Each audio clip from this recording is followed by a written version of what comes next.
Now, if you're not afraid of something a little out of the ordinary,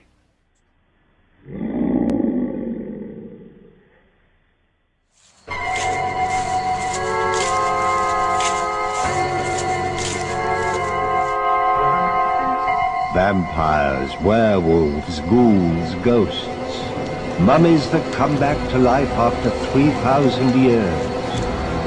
The magic moments of terror.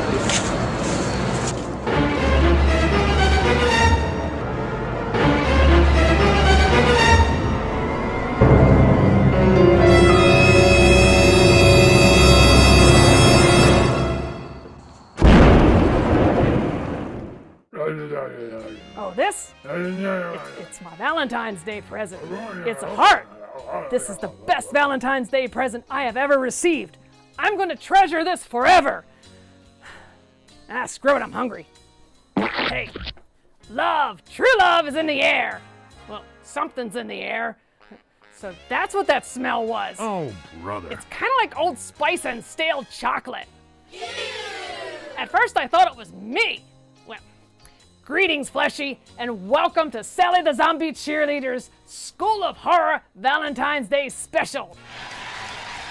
That's right, love is in the air. Oh, something's in the air.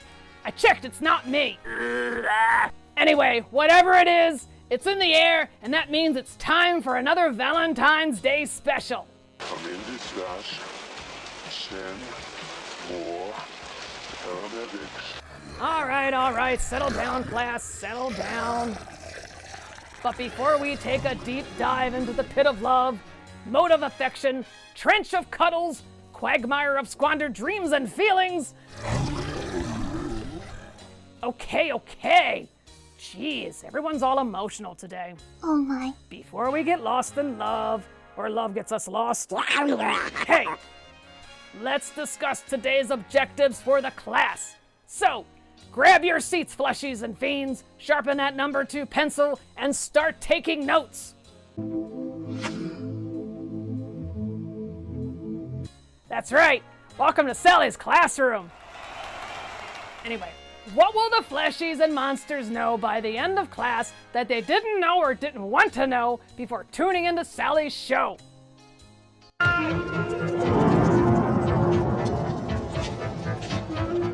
Explain Valentine's Day to other fleshies from a Sally the Zombie Cheerleader point of view.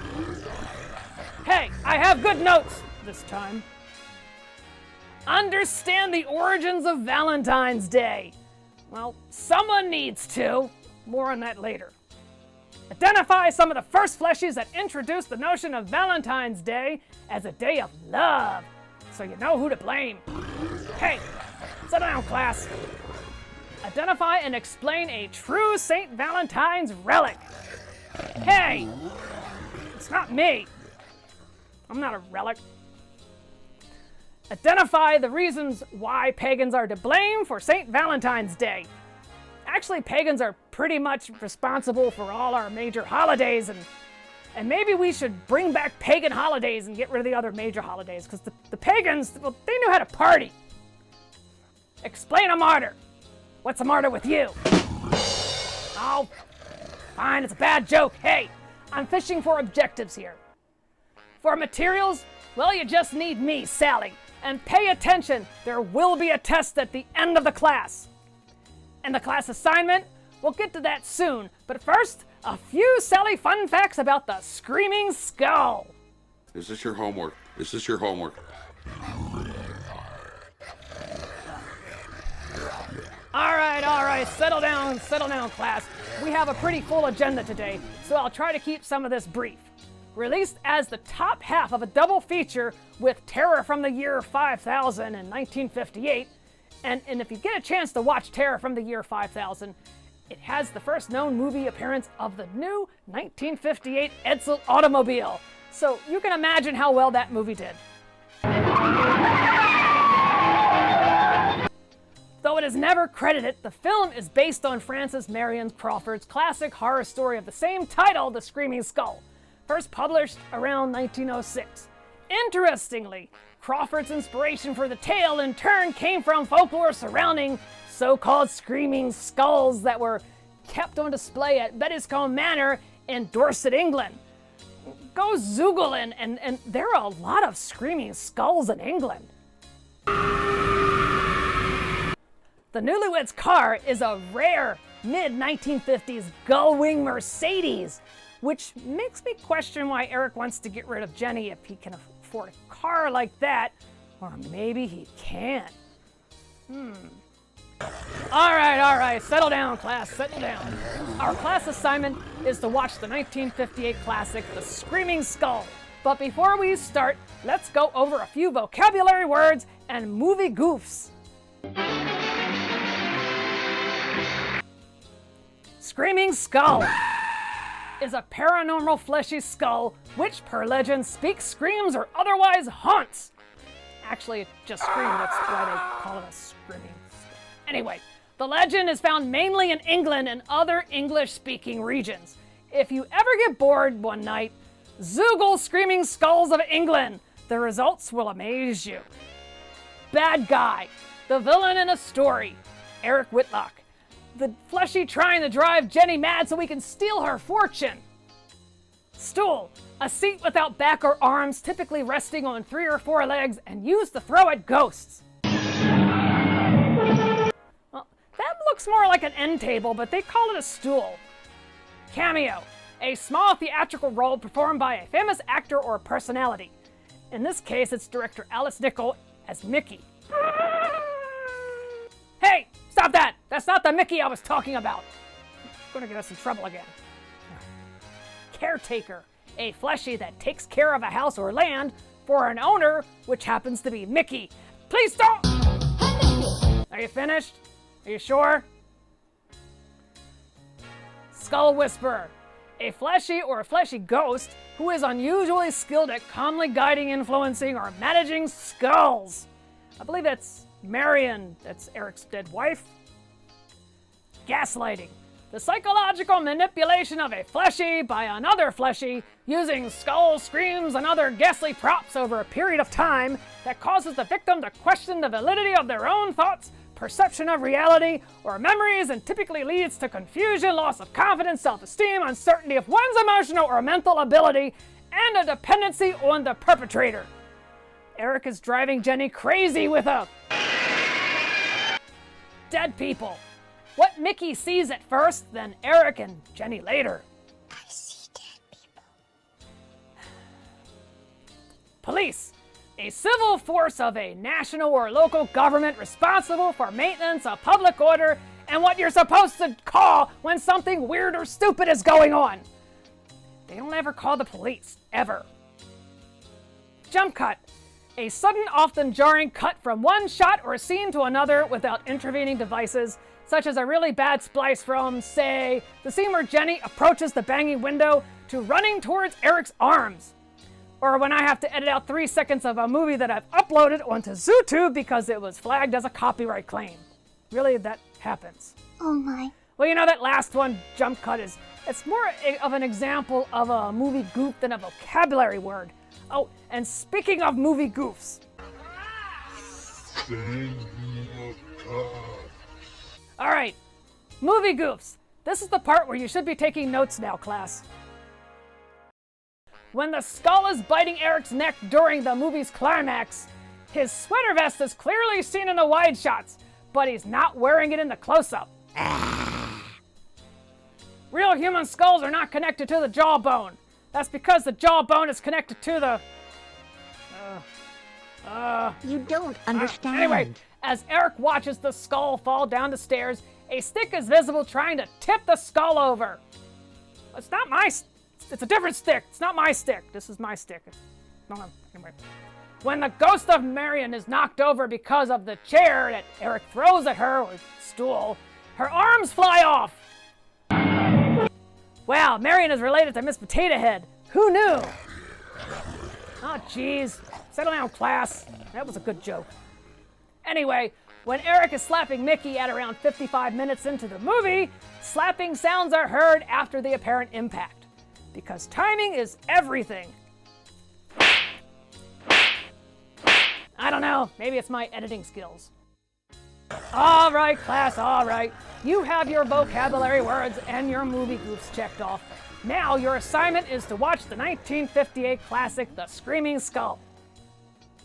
Directed by Alex Nichol, written by John Nuba, and stars John Hudson as Eric Whitlock, Peggy Webber as Jenny Whitlock, and Russ Conway as Reverend Edward Snow. Okay, so the plot. A newly married couple, Eric and Jenny Whitlock, arrives at the home of Eric's late wife, Marion Whitlock, where the gardens have been maintained by a gardener faithful to the dead woman's memory.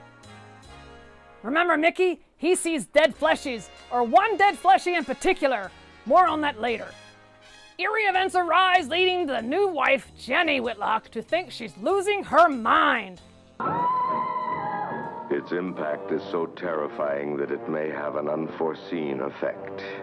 It may kill you. Therefore, its producers feel they must assure free burial services to anyone who dies of fright while seeing the Screaming Skull. Well, eat your heart out, William Castle. I guess a free burial is better than life insurance. I don't know. Oh, and try not to drop dead watching this 1958 classic. Mainly because I can't go and find where you died so I can go clean up after you. What? Stop that! Okay, class, we'll apply what we learned later, and yes, there will be a test. Let's go to the Screaming Skull!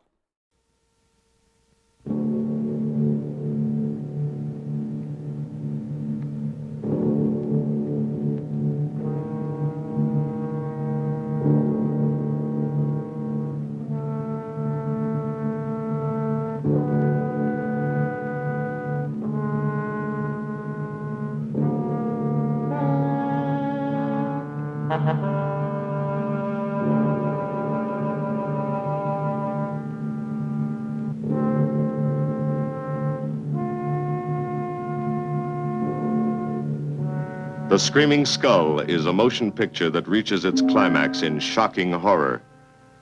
Its impact is so terrifying that it may have an unforeseen effect. It may kill you. Therefore, its producers feel they must assure free burial services to anyone who dies of fright while seeing the Screaming Skull.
Welcome Whitlock? It's lovely, Eric. You look disappointed for a moment. I did not. It's really lovely. Oh, look!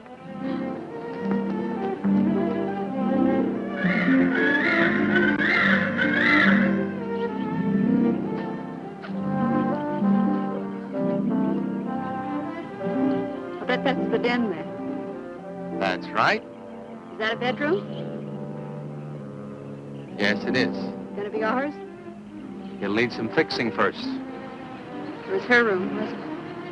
Yes. Come on along, I'll share the rest of the house.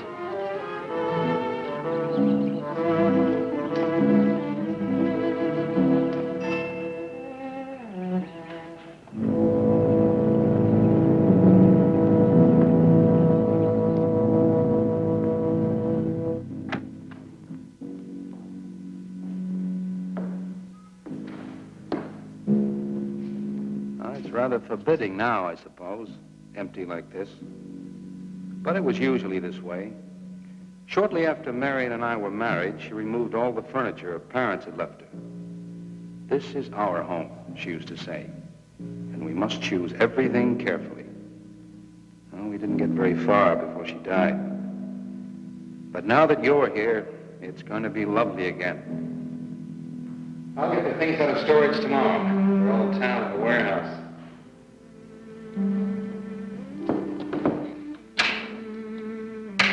And I'll take care of that, too. You have candles? Sure. It'll be twice as romantic. Speaking of being romantic.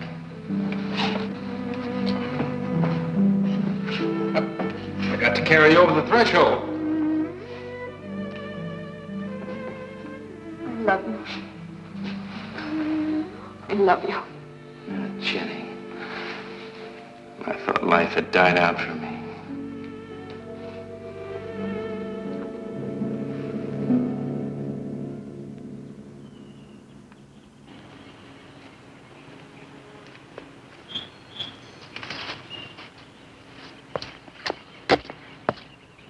What's that up there? Oh, that's where Mickey keeps his gardening things. Who's Mickey? The gardener. He's kept it up the 2 years I've been away. By himself? That's right. He must work awfully hard. Oh, he and Marion would spend hours on end working here in the gardens and up in the greenhouse back there. See, he loved her very much. Sometimes I used to wonder who she was, my wife or Mickey's nursemaid. You know, I don't think he quite believes she's gone. I think he expects her to show up one of these mornings and scold her for neglecting the gardens. You still love her, don't you?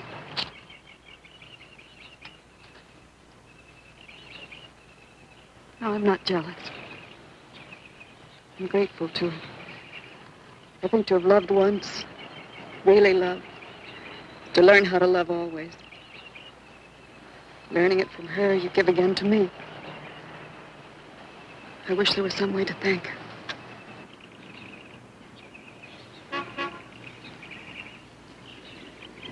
Who's that? I don't know. They're driving around the back. Come on along. Eric! I see Eric. Please stop by to meet your new wife. Oh, Eric, this is a wonderful surprise. It's been a long time. It has. Reverend. Good to see you, Eric. Jenny, this is Mrs. Snow. I'm very happy to meet you. Jenny, this is a lovely surprise. And the Reverend Mr. Snow. Hello, my dear. Oh, she's sweet, Eric. I know. I happened to be going into town. I ran into Mr. Mauer. He told me you were getting back today. And we thought we'd just drop by and bring you something for your dinner. Oh, nice. And it'll save you all the bother of shopping while you're trying to get settled. Then why don't you stay for dinner? Oh, no, not tonight. Oh, no, we wouldn't think of that. Oh, now, please say I'd yes. like for you to. It would be like old times. All right, on the condition that I do the cooking. You don't have to. You know, I know that, but I'd love to. Well, there's Mickey. Excuse me, honey. Mickey!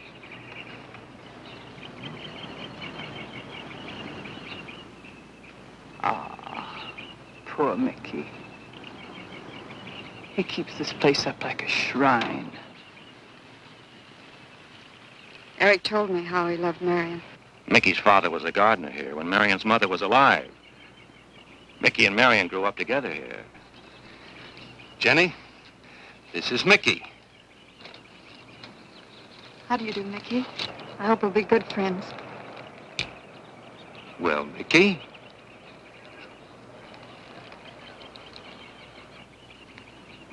Thank you, Mickey. Well, shall we all go inside? It's a good idea. Mickey, remember you promised me some of those rose cuttings. Nice seeing you again, Mickey. I'm going to have to get you down to the barber shop one day very soon. Excuse us, Mickey.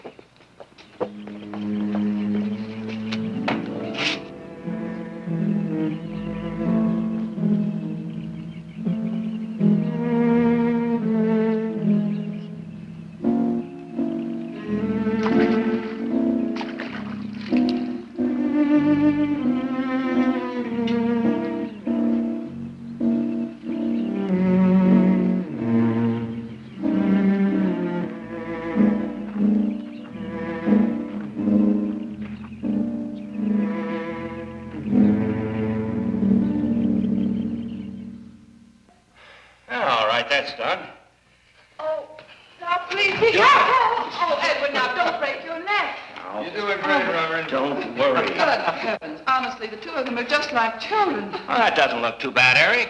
Jenny, I hope you have more luck in getting your husband to mine than I've had with mine. You know, you've got to admit it does make the room look better. Very well, Hudson. For penance, you can come and help me with dinner. Now, come on. Edward, you keep Jenny company? Yes, dear.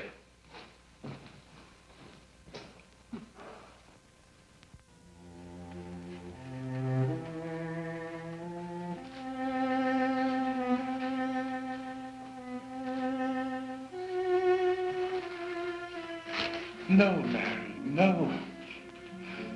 Send them away. Huh? No.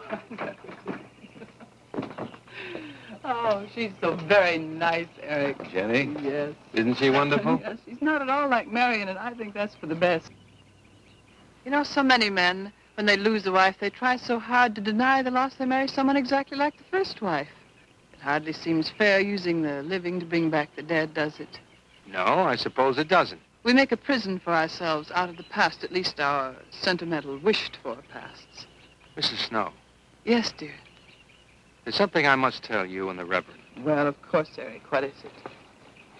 You see, Jenny has not had a very happy past. Oh? And talking about it or about something that might strongly remind her of it, she's very impressionable. Is there something wrong, Eric? No, not really. You see, she lost her parents many years ago in a very tragic way. And talking about unhappy pasts only, she's very impressionable. See, I want her to be happy, Mrs. Snow. Of course you do, and so do we all. Now, how did she lose them?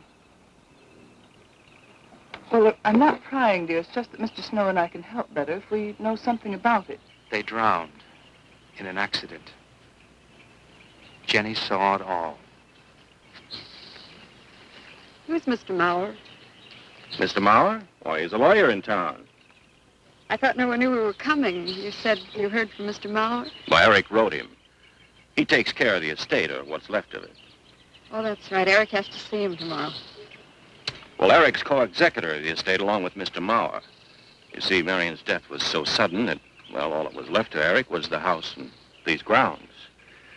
Mr. Mauer told me that Eric had found someone very sweet and very kind, and with whom he was very much in love. He didn't say enough.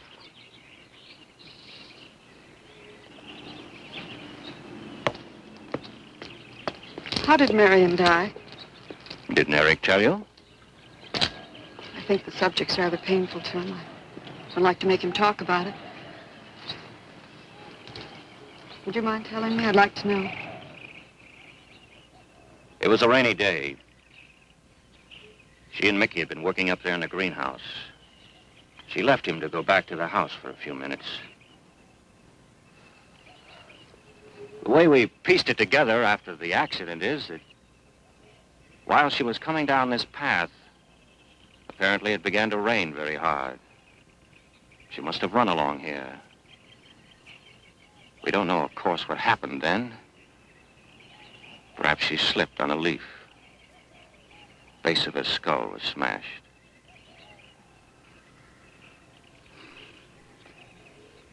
It was thought that she hit her head on the edge of the cement wall where we're sitting.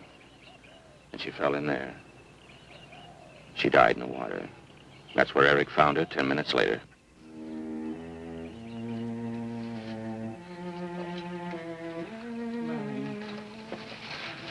Marion.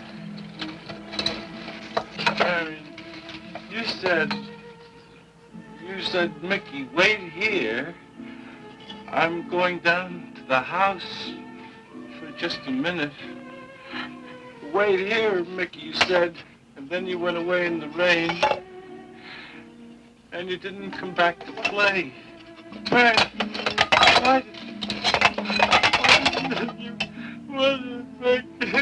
And don't forget that you and Eric are coming for lunch day after tomorrow. We'll do better than that. We'll come to church on Sunday as well. Oh, getting Eric to church is like moving a mountain. He'll come. Come along, my dear. It's getting late.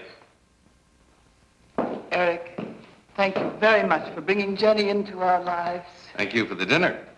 It was a pleasure. Good night. Good night. Good night. Edward, did you know that Jenny's very wealthy? Oh, yes. Mr. Mao told me in town today.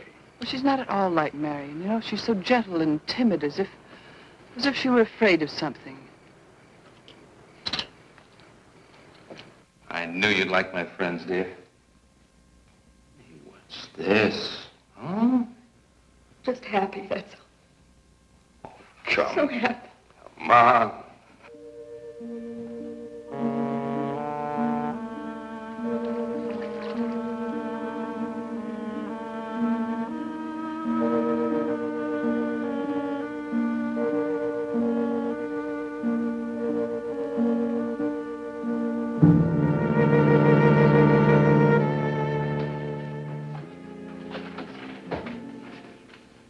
How are the cots? Fine. What are you reading? Something Mrs. Snow sent over. Interesting. It's called Beast in the Jungle. It's all about a man who waited all of his life for something great, wonderful to happen to him. He had only one good friend. It's a woman whom he confided. And she died. At her grave, he suddenly realized that she was the great and wonderful thing that he'd waited for all of his life. But it was too late then. His memories, like a beast in the jungle, rise up out of the past, overwhelm him. Oh, poor fellow. He doesn't know what he missed.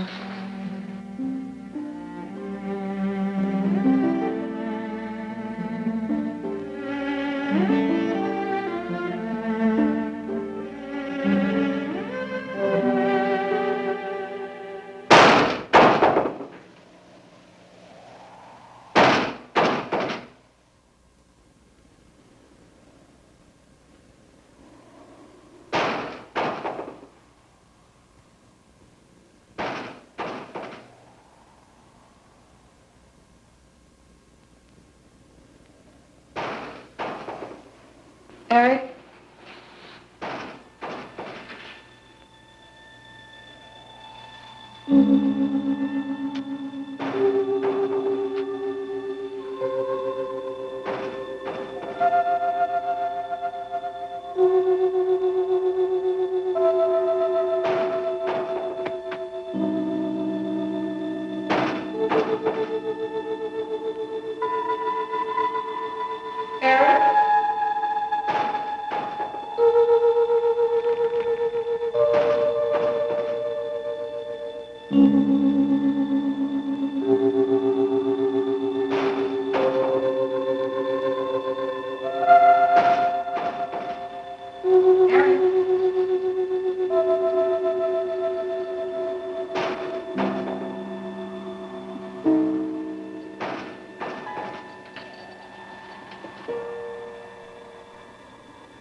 I don't think Mickey looks for her in the pond.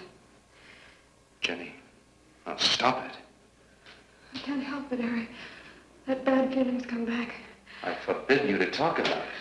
She looked like that, Eric. My mother looked like that. Jenny. I can't help it, Eric. Darling, you're just talking yourself into those same old fears. I've got to talk about it, Eric. I have to talk about it. I forbid you to talk about it now. What?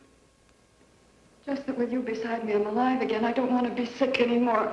Honey, look. Now, you mustn't go on thinking like this. Oh, besides, how could a very poorly done self-portrait upset you so much?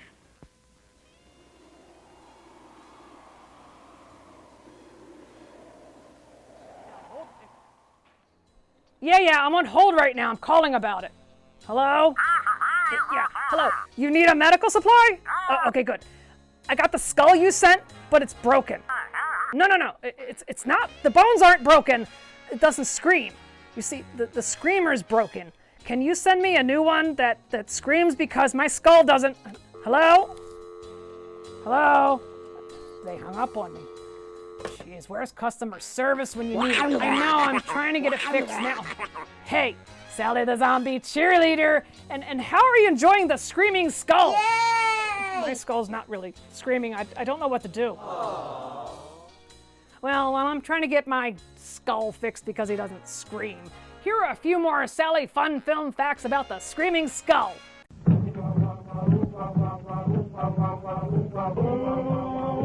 It was supposedly based on the 1908 short story by horror author Frances Marion Crawford.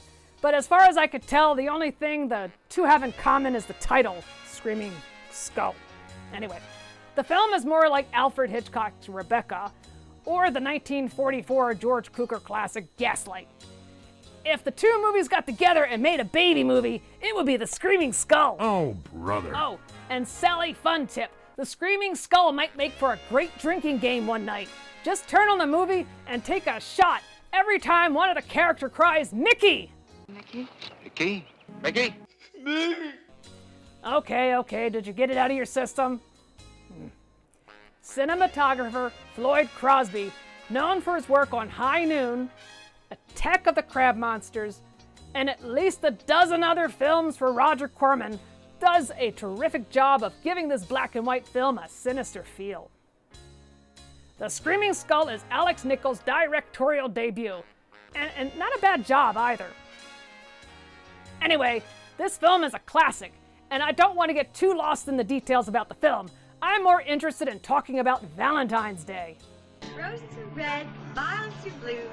One is dead, and so are you. Stop that! You really want ZooTube to send the nastygram again? Valentine's Day. It's a day to celebrate romance, love, and kissy-face, feely, mealy, squishy, chocolate-dipped strawberry fleshy emotions with whipped cream and a cherry on top. They just don't listen. Not one fleshy has pinpointed the exact origin of the holiday, but a good place to start is ancient Rome. Ah, Rome, where men hit on women by, well, hitting them.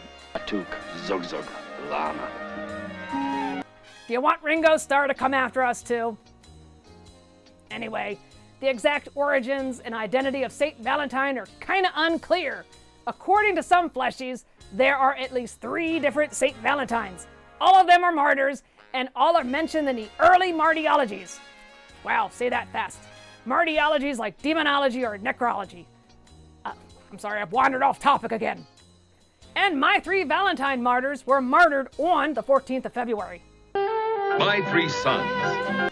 I just don't think anyone watching this film wants to see that.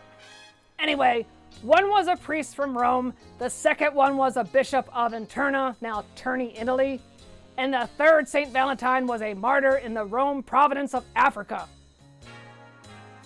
Hey, I'm dead. Doesn't that make me a martyr? What?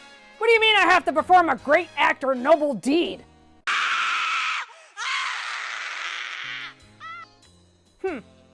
I don't think I need to be a martyr. I'm okay with just being a zombie. Anyway, some scholars think that the modern holiday is a cover-up for the ancient Roman celebration Lupercalia. From February 13th to the 15th, Romans celebrated the Feast of Lupercalia. Fleshy Roman priests sacrificed goats, cut the hide into strips, and then ran naked through the streets, whipping female fleshies with the hides of the freshly slain animals. Oh, those wild and crazy Romans. And, when this comes from a zombie, it has to be wrong. That's just gross. The Roman romantics were drunk and naked, and the female fleshies would line up for the fleshy men to hit them, believing this would make them fertile. So I guess they beat the babies into the fleshy females with uncured wiggly goat skin, just flopping around all bloody. Am I the only one who thinks this is disgusting? And fleshies call zombies gross. Nope, not anymore. The brutal festival also included a matchmaking lottery in which young fleshy men drew the names of fleshy females from a jar. The couple would then, they would be coupled up for the duration of the festival or longer if the match was right or until they sobered up. Eventually, Lupercalia evolved into a carnival.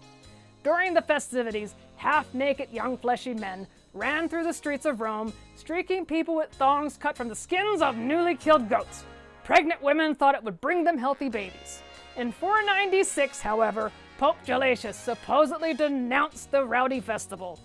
So the festival went from beating the female fleshies with freshly skinned hides to running by and smearing them with the skin. Now, you're just making this up. Remind me to avoid Romans if I ever see a Roman. I just want to stay away from a Roman. Maybe fleshies and, maybe not fleshies. So eventually, Pope Gelasius had enough of the pagan rituals, and he combined St. Valentine's Day with Lupercalia. By this time, the festival was more like Mardi Gras, except the people kept their clothes on until they got home with the animal skins. Who wants to clean up that house the next day? Not me! Romans may also be responsible for naming that hallmark day of love and creating it as well. Emperor Claudius II executed 2 men named Valentine on the same date, February 14th, but different years in the 3rd century. They were executed, martyred, and then remembered or celebrated on what is now known as St. Valentine's Day. So all you fleshies are celebrating a day of love because 2 fleshies were beheaded. So, how does Sally know all this? Well, because an order of Belgian monks spent 3 centuries collecting evidence. I guess they had nothing else better to do. Oh my. So, Valentine martyrs. We know about 2, but there may have been 3 Valentines that died in the 3rd century on the 14th. 2, 3, let's just say a few Valentines died on the 14th back in the 3rd century. The earliest Valentine, or Valentinus, is said to have died in Africa, along with 24 soldiers. Unfortunately, even the monks could not find any more information about him. The monks could only find the name and day of death, so we don't know. Now, as for the other 2 Valentines, only a little more is known. On February 14th, 270 AD, Valentine, a holy priest in Rome, was executed. Why? Well, during the rule of Claudius the Cruel, Rome was involved in lots of unpopular and bloody campaigns, and the emperor had to maintain a strong army. But somehow, Emperor Claudius was having difficulty getting soldiers to join his army. Instead of changing policies, Claudius believed that Roman men were unwilling to join the army because of their strong attachment to their wives and families. So, like any good Roman emperor, Claudius decided to ban marriage among young fleshies, believing that unmarried soldiers fought better than married soldiers. With the Roman Empire hanging by a thread, Claudius needed angry, frustrated men to fight. I mean, mighty, hardened soldiers. I'm just gonna walk away from this one. When Valentine's actions were discovered, again, Claudius ordered Valentine to be put to death. Valentine was arrested and dragged before the prefect of Rome.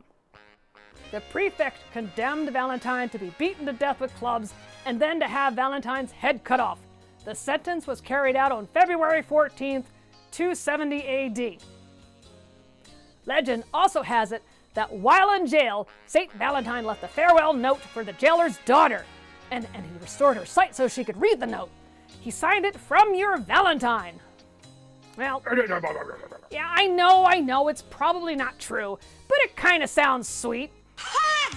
Now, I think that's the origin of Valentine's Day notes.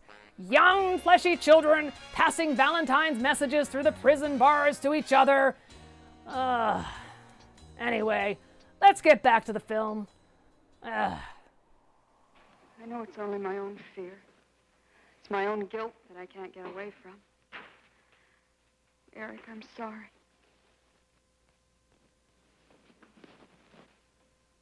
Oh, I want you to listen to me.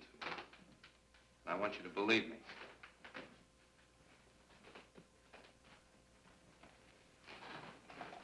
Now, you were sick once, yes, but you were cured. Mickey caused this. You may as well know. He does look for Marion night after night down by that pond. And he probably comes here afterwards. I'm going to speak to Mickey in the morning. Now, don't you see? Simply, it's all explained away. But if I also heard a scream, Eric, before when I went to the hospital, I was hearing things. I'm hearing them again. What did you hear? It was a high, strange scream. High, strange scream. Like a peacock's cry? What's that sound like? Come here.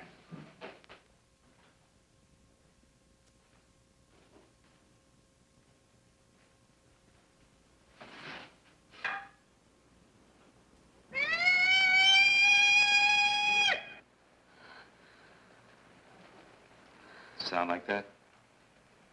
You see? It's all very, very real. Such a fool. You feeling better now? Yes.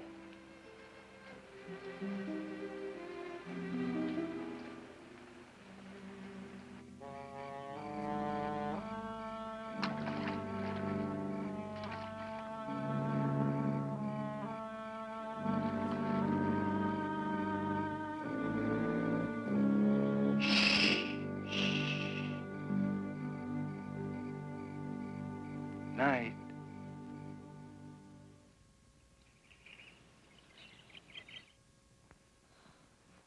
We won't be bothered with any of Mickey's nightly visits anymore.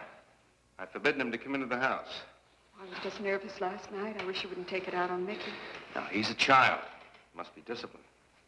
I'd like him to feel I'm his friend. Why don't you do some gardening with him while I'm in town? If he sees you're interested, you win him over quickly enough.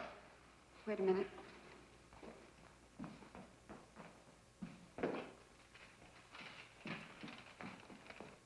I need a list of staples mostly. Are you sure you don't want to come in with me? You get more done without me. Got to see about the lights, the phone, the bank, and the warehouse people about that furniture. You know, that cop's just about broken my back. Don't forget to see Mr. Mauer. I have to see him this evening. It's a bore, but I'll have to see him. Will you be home in time for dinner? I'll wait for you. Now, if I'm not, don't you worry, darling. Getting out of Mauer's clutches sometimes requires an act of God. I love you.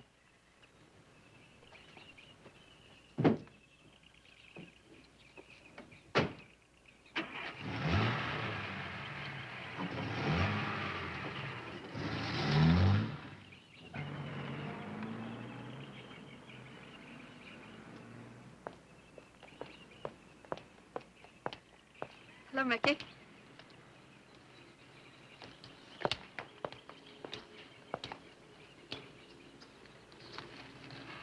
Oh, look out. You almost cut him. It's a handsome one, isn't he? So cuddly and warm. When I was a little girl, I used to want to be a caterpillar. So I was a very little girl. Here you go. Marion must have loved her gardens. We'll keep them lovely for her always. You know what I'd like to do, Mickey? I'd like to pick some of the nicest flowers and take them to her. Would you like that? Yes. Eric told me she was near here. Would you show me where?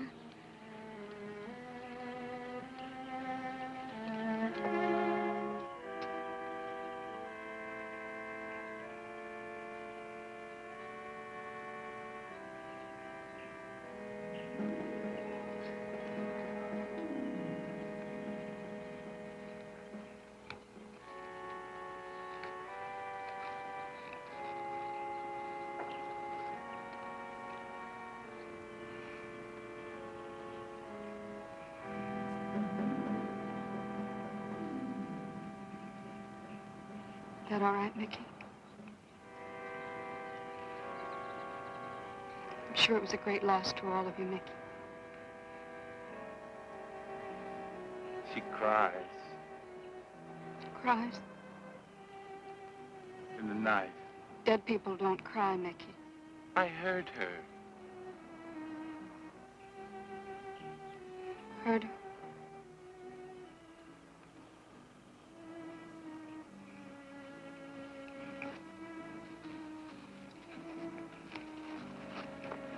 Mickey?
I don't think he quite expects she's gone. She cries. She cries in the night. I think he expects her to show up one of these mornings. She died in the water. The base of her skull was smashed. She didn't want to die. She died in the water.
Are you practicing your screams? Come on, this is embarrassing. You're supposed to scream. He's not screaming yet. Oh, hey, you're back. Anyway, how are you liking the film? Yeah. So, Mickey talks to the dead wife. He likes to play in pond water, and the peacocks, well, they're kind of sketchy. Every time Jenny looks out the window, the peacocks are there. You know, I wouldn't trust them. Oh, and if Marion's skull was smashed, why do we see a whole skull? I think that's suspicious. Who knows? Oh, hey, I forgot to talk about the other Valentine martyr. All right, the second or third century Valentinus, anyway, was the Bishop of Interna in the province of Umbria, Italy. Bishop Valentine was born and lived in Interna, but while on a temporary stay in Rome, he was imprisoned, tortured, and martyred there on February 14th, 269 AD. With his hand! Fleshies, this is why you should never leave your hometown and go to Rome. What happens in Rome is probably not good. According to legend, the Bishop of Interna got into a similar situation like Valentinus after he debated a potential convert and healed his son. The bishop was beheaded on the orders of Emperor Claudius II. Hey, Sally, you have 2 dates backwards. Well, no, not really. It's not clear if there was actually 2 decapitated Valentines or 2 different versions of one saint's legend appearing in Rome in Terni or Interna.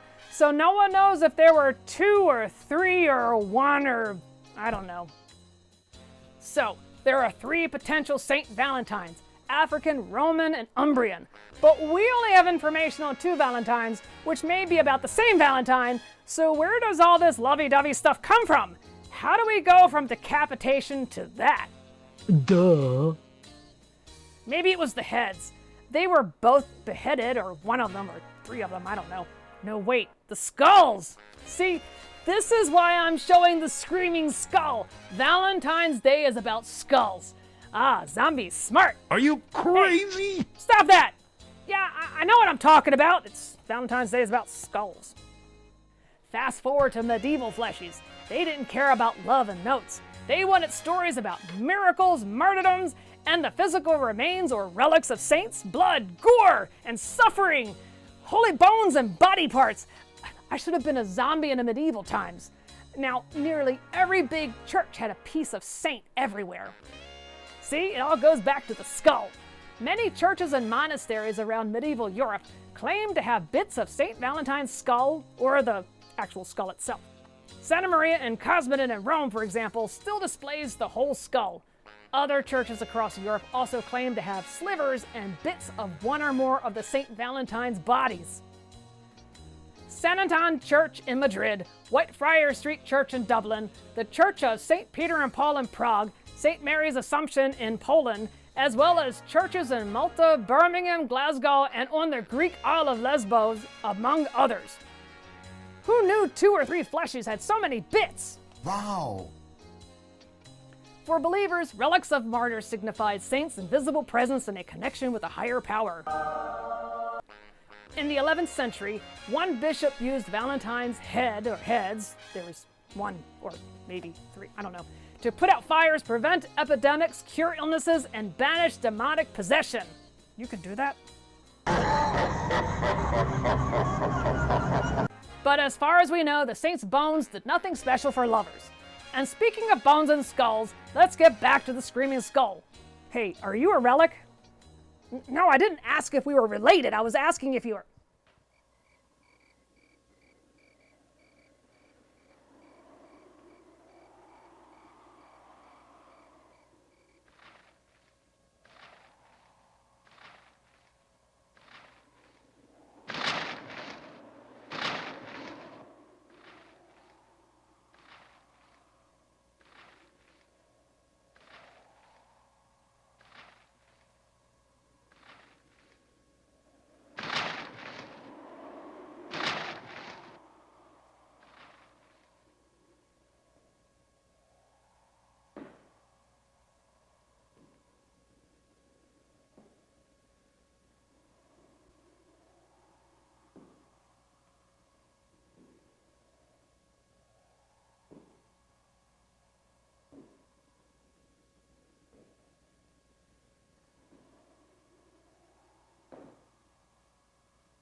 Eric?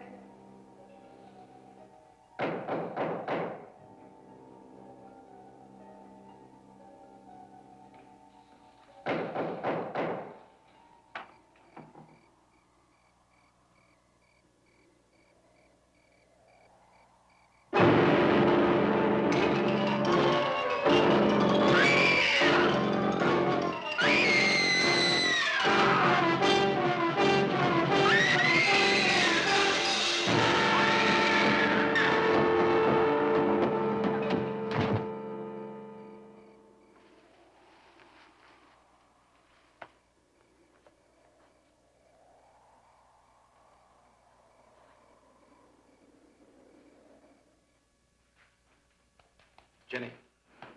Jenny? Jenny? Honey? Honey? It's all right, darling.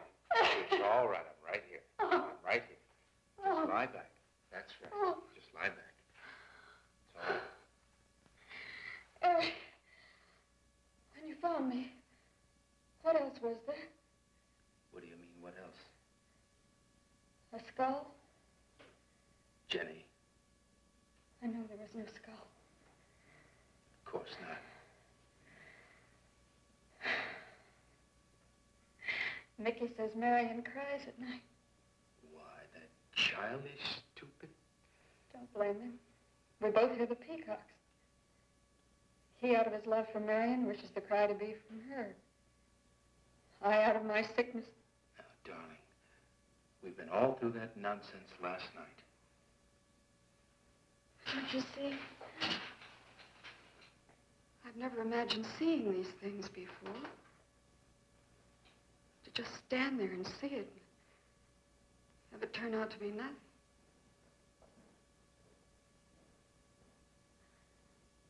Eric? I want you to call Dr. Ann tomorrow in New York. I want you to take me back. No, Jenny. Now, it may sound selfish, but don't you see, having you to love, I'm happy too. I don't want to lose that. Now, in the morning, Mr. Snow will be here, and we'll tell him. He's very comforting. And I think he'll agree with me. About what? I think it's Mickey. You see, he hated me from the first. Marion was his friend, and when I married her, he thought I was taking her away from him. And now that she's dead, taken away from him forever, I suppose in that childish mind of his, I'm responsible for that. And And now, because you're my wife, and in Marion's house, he hates you too. I don't think Mickey's responsible. He's not quick enough or clever enough. And who? Myself. It's all in my own mind. We do need somebody else, darling. We need somebody outside of the confusions of our love for each other. Now, the Reverend Snow will be here in the morning.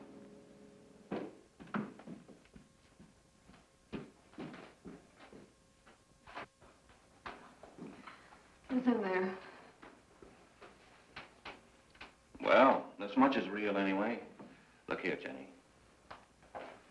You see, this is how you gouged your hand. You say you threw the skull down here where Eric is looking? Yes. Did you find anything, Eric? Nothing yet. Surely, Jenny, you must agree with me that anything as fragile as a skull would have been smashed to bits down there. And Eric has found nothing. And to assume that the skull would move of its own, all the way from there to the driveway door. Now, Jenny, there's no reason for that. Don't you see, I agree with you. Did Eric tell you I spent over a year in a sanitarium? Oh, Eric told Mrs. Snow that you were very impressionable, but that's all. I know lots of people needing a rest go to sanitariums. This wasn't quite that kind of sanitarium. You see, I grew up loving my father and hating my mother. Well, she never knew it. Something I kept to myself. She was very beautiful. Very gay, like her. Very much. And I knew she resented that I was not more like her. I used to lie awake at night and wish she were dead. Well, that isn't very unusual. I understand many children go through such a period. I was no longer a child. And one day, I got my wish. They were both drowned. I could still hear her scream. I was all alone on the little beach. And all I could see was the overturned boat on the top of the waves. And I kept trying to reach them. And the waves kept throwing me back. And then I could hear her cries no more. And then hours later, the men came and searched for the bodies. They were never found. That's when this bad feeling started, this feeling that if I'd really wanted to, I could have saved them, but I didn't. That I really killed them. No, Jenny. You tried. You tried your very best. Did. But thinking, begging, praying couldn't make this feeling go away. That's when they took me to the hospital. Oh, hey, you're back. Are you enjoying the movie, Fleshies? Are you taking notes? Really? No, keep it up. You just might learn something. And speaking of learning something, February 14th, Valentine's Day, is celebrated across the world in many regions. But how did it go from a day about feast, relics, and skulls to a day of love? Well, in the 14th century, Geoffrey Chaucer, oh yeah, the guy that wrote that, also wrote a poem on the first anniversary engagement of the King and Queen of England called the Parliament of Fowls. According to the poem, St. Valentine's Day is the beginning of bird breeding season in England. Birds start mating with one another, which is interesting because February 14th in England, well, it's still pretty cold, and I don't know if birds are mating then, but Chaucer relating February 14th to St. Valentine's Day and mating birds, well, that stuck with fleshies. So, love is in the air for the birds. Hey, maybe that's why it's a common theme on early Valentine's Day cards to have birds on them. Think about it. No, Cupid. I don't want to talk about the winged baby. Bird sex. So now it's about bird sex? I'm still confused. Parliament of Fowls is a 699-line poem about birds choosing their mates. Well, this might seem like an unlikely source for what is now a $20 billion holiday industry, but that poem was originally written in honor of the pending marriage between King Richard II of England and Anne of Bohemia after 5 years of negotiations. No, I know, it's just a theory. And no one really knows. And if you don't have time to read the poem, it's pretty much about 3 male eagles trying to seduce a female eagle. Stop that! We're gonna get in trouble again. Well, it is a good show. Oh, and Parliament of Fowls is, you can find it in Complete Works of Chaucer if you happen to be a silly zombie like me that has the Complete Works of Chaucer. Anyway, for all you romantic fleshies out there, if you need inspiration for a Valentine's Day card and you're short on cash, just make one, and I have the perfect line for you to use from the Parliament of Fowls poem. But if you're like the eagles in the poem and you don't have a mate or a date for Valentine's Day, Welcome to Eagle Fang Karate. Stop that! Better luck next year. As Mother Nature reminds the love-lorn eagles, a year is not too long to endure. Hold hands, you lovebirds. Let's get back to the movie.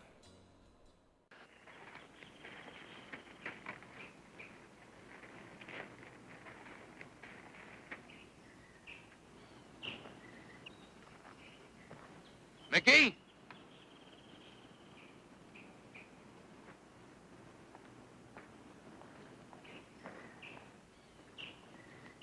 Mickey!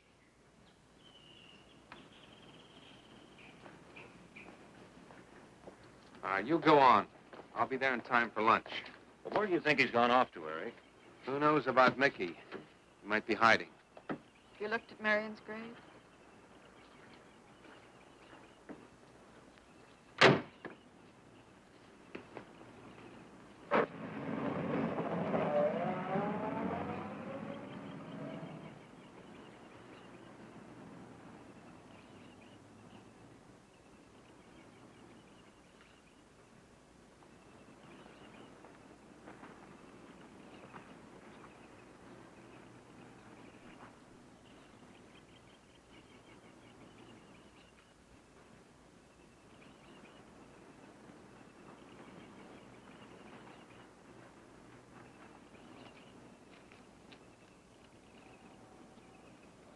Mickey? Mickey! Mickey! Mickey? Mickey!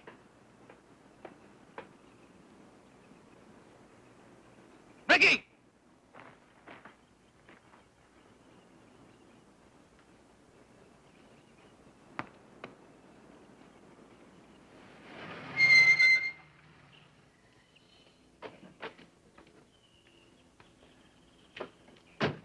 Eric, did you find him? No. Where's Jenny? She's with Mrs. Snow on the patio. Eric, I think I should tell you that Jenny has confided in me about the sanitarium. Oh. Does your wife know? I told her Jenny was impressionable, but not that. I haven't said a word to her. Mr. Snow, you can do both Jenny and me a great favor by forgetting she ever told you that. But, Eric, if it helps explain. It explains nothing. If I were you, Eric, I'd take her away. If she's so impressionable and that house frightens her so much, why subject her to it? Look, I can't do a thing like that. It'd be the worst thing for her. Mr. Snow, it would be admitting she was sick again. I want her to be happy. We'll stay here. Perhaps you know best, Eric. See, I've got a simple and old-fashioned piece of philosophy. The only cure for her fear is to teach her she's loved. I mean, really loved. And I love her so much. God bless you for that, Eric. She's a very fortunate woman having someone like you to care for her.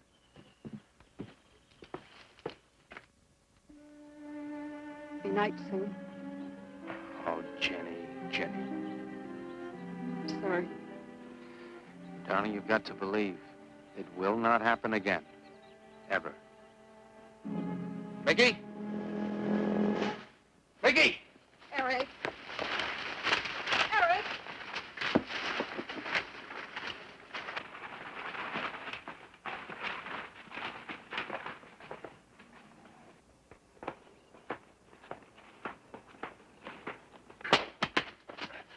Stop it! All right. What are you going to do with that skull? Stop it! It wasn't his Where did you fault. get it? Leave him alone. I'll take care of this, Jenny. Now, I know you don't like me, Mickey. I know you do anything to get us to leave here. This idiotic attempt to scare us as if we were children. It was you, wasn't it? Wasn't it? No, not me. Not me. Get out of here. Get out of here. On.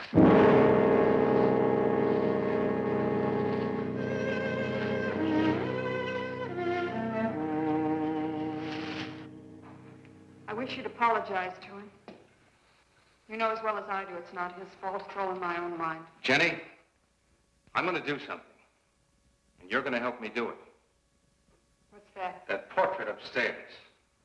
It reminds me of your mother. Yes. You were fine until you saw it. Now it has you all preoccupied with memories of the past. We're going to burn it. It's precious to you, Eric. The picture means nothing to me. I want you to be happy. We can't be until this fear is out of our lives.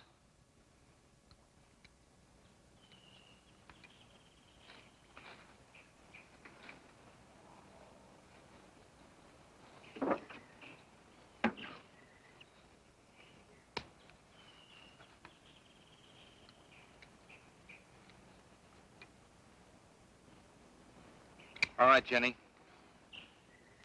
Go on, Jenny.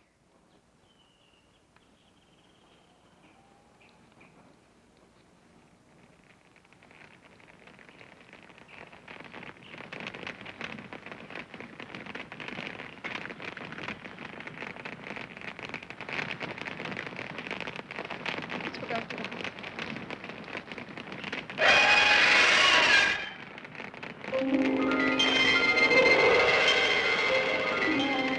It's only the peacocks.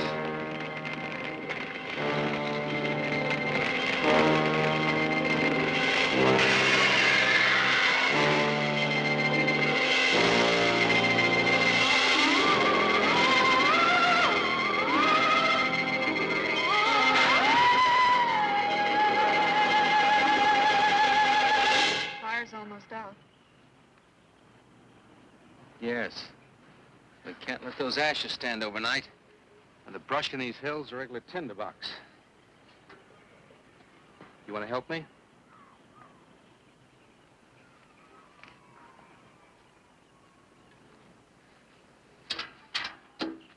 Now, you feeling better? It's as if I destroyed her with my own hands. She'll come back, Eric. She'll come back. Darling, if you go on talking that way, you destroy the whole purpose. Now, the thing is out of the house, and it's over. You just give it half a chance. You'll begin to forget it. And if you'll just spread those ashes out a little for me, I'll get the water to it. That's it.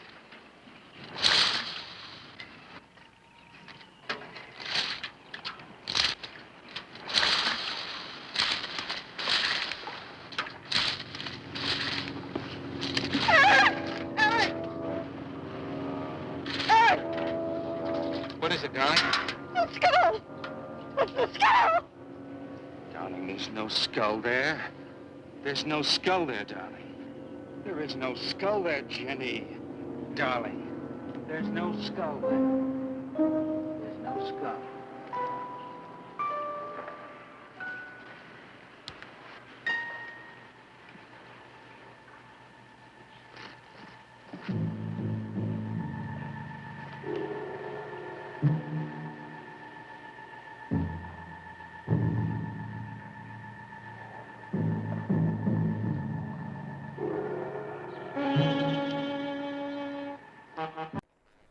So when do you start screaming? No, I think I sucked the scream right out of the skull. He's just dead quiet. Oh, you like that one? I've got... Hey, Sally the Zombie Cheerleader here. gaslighting, screaming skulls, and dead exes, oh my! I hope you're enjoying the movie. In fact, this movie makes me glad my skull isn't actually screaming. I think it's kind of creepy. Anyway, Valentine's Day. Where do we leave off? Oh yeah, lovebirds. Join hands, you lovebirds. Stop that! I was going to say Shakespeare. That guy. What's Shakespeare's contribution? Well, Shakespeare mentions St. Valentine's Day in A Midsummer Night's Dream and in Hamlet. This link between birds choosing their mate on Valentine's Day and fleshy love is now part of traditional folklore. And along comes Shakespeare when he alludes to Valentine's Day in A Midsummer Night's Dream.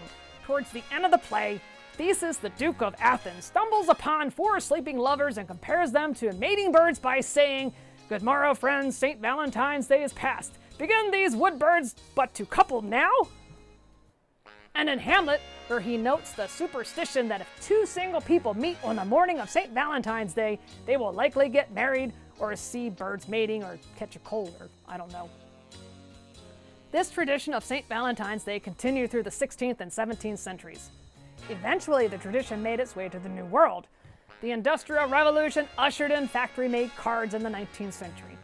And in 1913, Hallmark Cards of Kansas City, Montana, began mass-producing Valentines. February has not been the same since. Those poor birds. Today, the holiday is a big business. Valentine's Day sales are in the billions and it continues to grow. And so the celebration of Valentine's Day goes on, and in varied ways. Many will break the bank by buying jewelry and flowers for their loved ones. Others will celebrate SAD, Single Awareness Day, dining alone and binging on self-gifted chocolates. A few may even be spending this day the same way the early Romans did, but let's not go there. So fleshies went from beheading to bird sex to betrothing to cards, chocolate, jewelry, flowers. Valentine's Day. I think I'll stick with the skulls. Oh, and speaking of skulls, let's get back to the movie. You know it's okay if you scream. I won't mind. Hello? I think my skull is broken.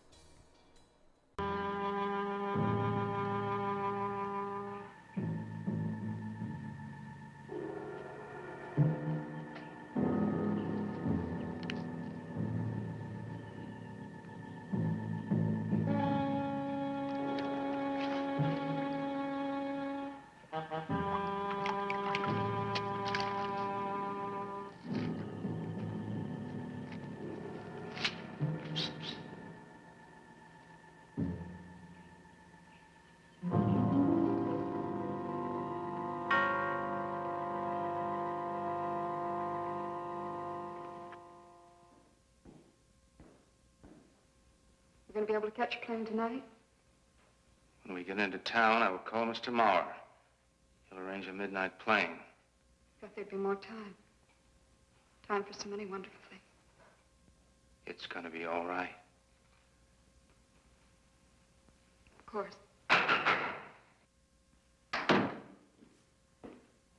It's just me. It's going to be all right.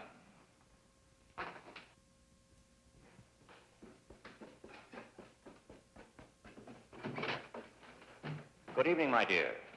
Mrs. Snow's hens thought you might like some fresh eggs for your breakfast in the morning. Hello, Eric. This is a surprise. Those hens labored mightily, as you can see. Fine. I'll take them. You'll excuse me, dear?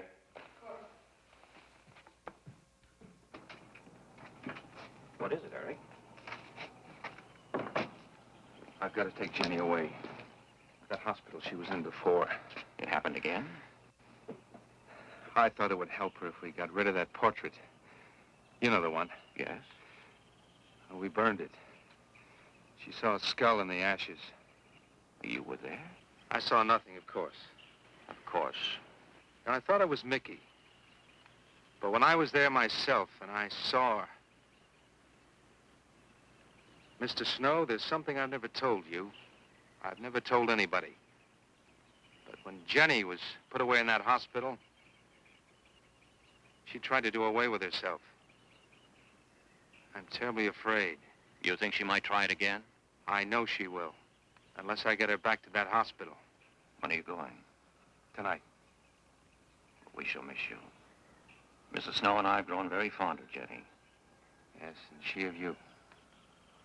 I don't suppose you'll be coming back here again, Eric? No. Never. I'll miss him and his wife. He's very kind. Yes. When I said goodbye to him just now, he tried to talk me out of what I saw. How? He said he thought the skull was real. He's going to bring some men in the morning to search the estate. Where? Everywhere. He was just talking, trying to be kind. I suppose.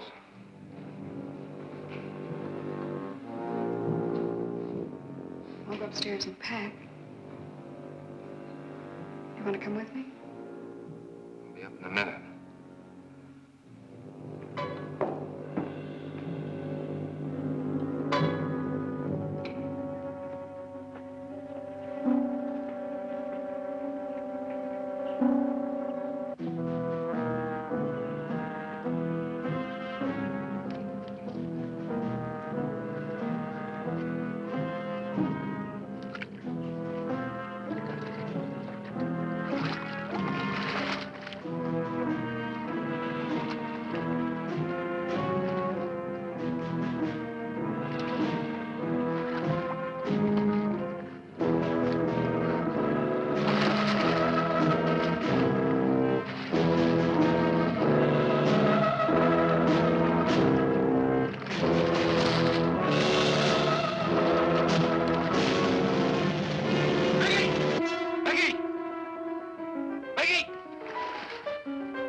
You saw me put it in the pond. You must have. Where is it? I don't know. Don't lie to me.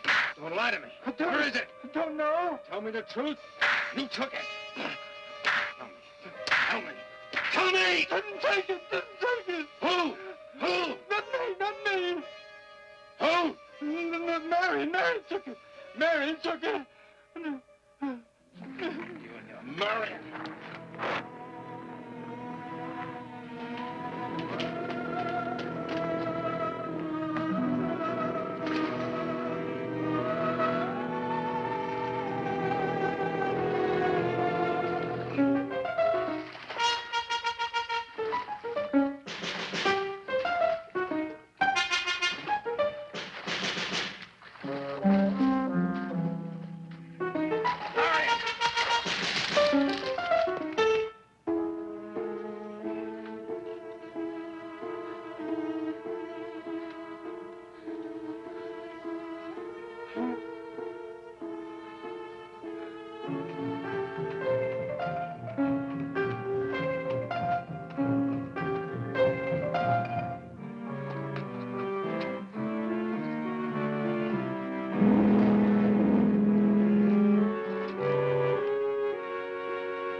Edward, in the name of heaven. Mickey, where did you find this? Pond? Well, who put it there? He did? Eric? He did. Then there was a skull. But Eric said that he didn't see it when Jenny saw it. I know. Oh, but why should Eric lie like that? Mickey, those other times with the skull, did you do it? No. Mickey, you've never lied to me before. Lying is a sin. You understand that? You must not lie to me now. Did you do it, Mickey, all those other times? No. I simply do not understand that. If it wasn't Mickey. And it wasn't her imagination. But why would Eric do such a thing? I don't know. I just don't know. Well, what do you think we should do about it? We're going back there, to that house. Right.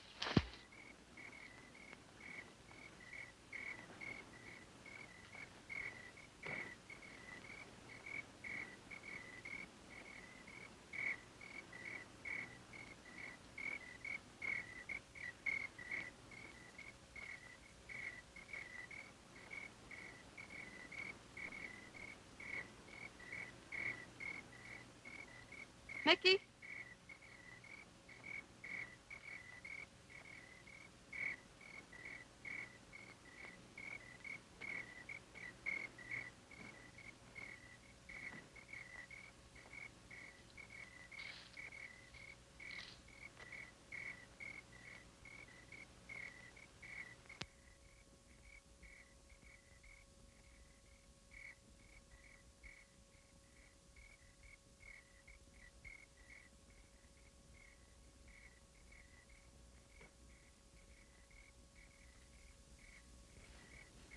Mickey?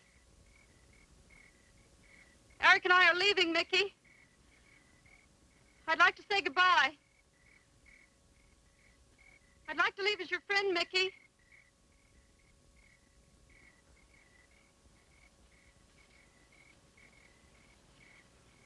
Mickey? Mickey?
Jenny, are you all right? Oh, Jenny.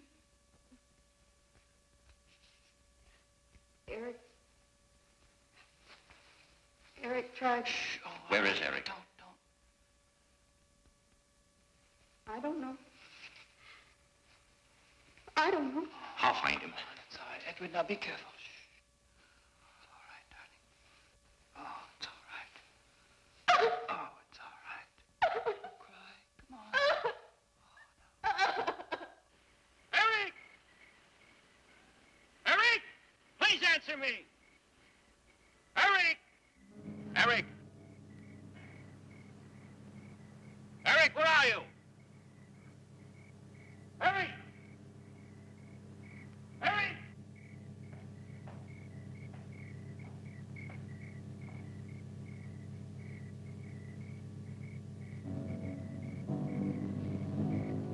Eric.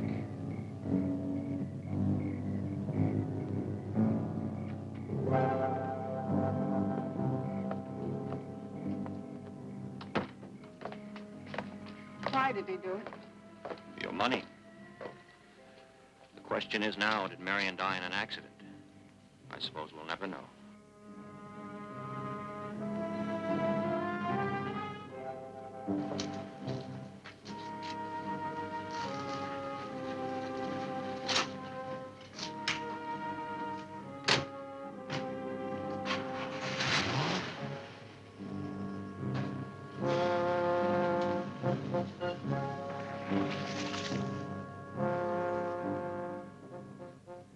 They're gone. Rest.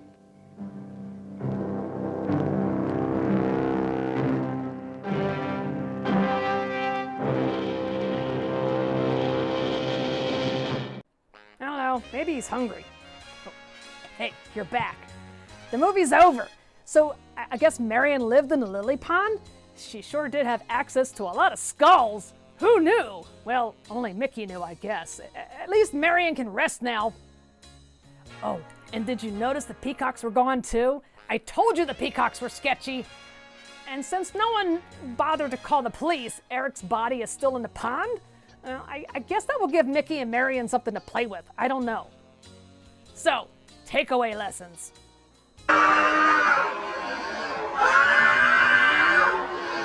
If you think something weird is going on in your house, call the police, or maybe the Ghostbusters. Stop that! You now know more about Valentine's Day than maybe you wanted. Skulls and birds, that's all you need to remember. They don't listen. Chaucer and Shakespeare are kind of the fathers of English poetry, literature, and Valentine's Day. It's a shame they didn't buy stock in Hallmark early on. They would have made a mint. Pretty much all major holidays are hybrids of pagan holidays, so the pagans would stop being so pagan. Actually, can we have the pagan holidays back? Because I kind of like those more than the holidays we have now. Martyrs give themselves for a good cause and continue to give even after death. Hey, I just thought of a new game. Did you ever play Connect the Dots as a wee fleshie? Well, fleshies, you could travel the world and play Connect the Martyr. Wait, never mind. Don't write that down. I'll start getting angry emails. Come in discuss. Send more paramedics. I hope you enjoyed the Screaming Skull. And happy Valentine's Day to all my fleshies, no matter how you celebrate it or not. Just keep an eye out for horny eagles and animal skin and you should be okay. Anyway, class is over and it's time for all of you to leave.